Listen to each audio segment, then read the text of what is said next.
Hello guys, welcome to my YouTube channel.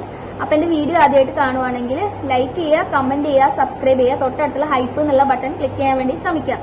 അപ്പോൾ നിങ്ങൾ തമ്പനയിൽ കണ്ടതുപോലെ നിങ്ങൾ കോടീശ്വരനായില്ലെങ്കിലും നിങ്ങൾക്ക് പെട്ടെന്ന് കോടീശ്വരനാകാൻ പറ്റണമെന്നുണ്ടെങ്കിലും പെട്ടെന്ന് ദാരിദ്ര്യത്തിലോട്ട് വീഴാതിരിക്കാൻ വേണ്ടിയിട്ടുമുള്ള കുറച്ച് ടിപ്പുകളാണ് ഞാൻ പറഞ്ഞുതരാൻ പോകുന്നത്.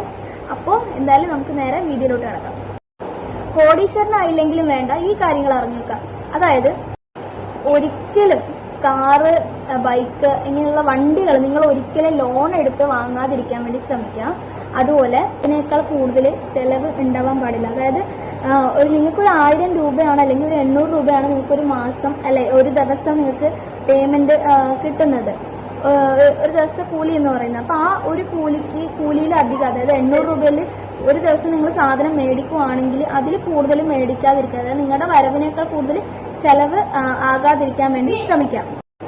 അതുപോലെ നിങ്ങൾക്ക് പണം വരുന്ന സമയത്ത് നിങ്ങൾ ആദ്യം ഇത് സേവ് ചെയ്ത് വെക്കാൻ വേണ്ടി ശ്രമിക്കുക, എന്നിട്ട് ചെലവാക്കുക. അതായത് നമ്മൾ ആരോടെങ്കിലും കടം മേടിച്ച് പിന്നീട് ശമ്പളം കിട്ടുമ്പോൾ കൊടുക്കാന്നല്ല, നിങ്ങളത് സേവ് ചെയ്ത് വെക്കുക. ഒരാഴ്ചത്തെ ശമ്പളം നിങ്ങൾ സേവ് ചെയ്ത് വെച്ചിട്ട് വേണം പിന്നീട് ബാക്കിയുള്ള കാര്യങ്ങൾ നിങ്ങൾ ചെയ്യാൻ വേണ്ടിയിട്ട്. അതായത് ഒരു 1000 രൂപ കിട്ടിയെന്ന് പറഞ്ഞിട്ട് ഒരു 500 രൂപ നിങ്ങൾ അവിടെ തീർക്കാൻ വേണ്ടി ശ്രമിക്കരുത്. അതായത് നിങ്ങൾ ഏറ്റവും കൂടുതൽ ആദ്യം ചെയ്യേണ്ടത് സേവ് ചെയ്ത് വെക്കുക എന്നുള്ളതാണ്. മണി ആദ്യം സേവ് ചെയ്ത് വെക്കാൻ വേണ്ടി ശ്രമിക്കാം.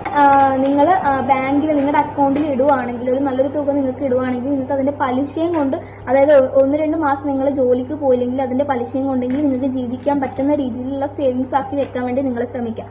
അതായത് നിങ്ങൾ കോടീശ്വരനായില്ലെങ്കിൽ നിങ്ങളെ കോടീശ്വരനാക്കുന്ന ചില കാര്യങ്ങളാണ്, അതായത് ഒരു പണക്കാരനാക്കുന്നതിലേക്ക് നയിക്കുന്ന ചില കാര്യങ്ങളാണ് ഞാൻ പറഞ്ഞത്. അപ്പോൾ ഇതുപോലെ ടിപ്പിന് വേണ്ടി എൻ്റെ ചാനൽ നിങ്ങൾ സബ്സ്ക്രൈബ് ചെയ്യുക, ലൈക്ക് ചെയ്യുക, കമൻറ്റ് ചെയ്യുക.